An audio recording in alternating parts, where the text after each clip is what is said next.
Sa iban pang balita, kapin na 200 ka manunudlo sa rehiyon nag-resign subong nga tuig. Kadamaan sa mga ginpili nga magtudlo abroad. Ini ang gintutukan ni Kim Salinas. Naglabot sa 235 ka mga manunudlo sa Western Visayas ang nag-resign subong nga tuig sunod sa Department of Education 6.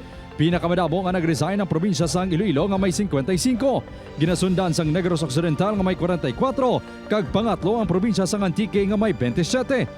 Sa 235, 51 lang ang nagsaylo sa ibang ahensya sang gobyerno kag 184 gid ang nagpa-Estados Unidos sa idalom sang J1 program o kung isa ka educational and cultural exchange program para sa mga manunudlo. Number one is greener pasture.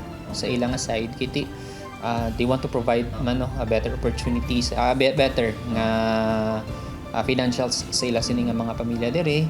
Isa sa sini nga mga manunudlo si Lodi Basco nga nagrisgo sang 11 ka tuig bilang public school teacher sang Gimbal National High School kag nagpa-Estados Unidos.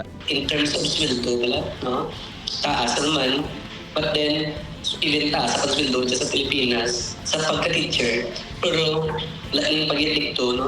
Ang gina-offer, no? In terms of finance, no? Subong nga tuig, nagpauli ini sa Pilipinas apang plano nga magbalik pa sa Estados Unidos. Pahayag ni Escolyar, wala nagapabaya ang ahensya sa pagtatap sa pinansyal nga kinahanglanon sa mga manunudlo kaangay sa mga benepisyo kag sa kasweldo. In terms of financials, hindi man kita makadali-dali sinaya kay we are binded by the DBM law. May mga guidelines kita dira. May mga salary grades kita nga ginasunod, so it's beyond the control, no? Sa tion sang resignation, gilayon nga nagapatuman sang hiring process ang DepEd agud masabat ang learning gap. May nakaprepara naman nga learning continuity plan ang mga division offices kag bulutuan pananglitan may mag-resign.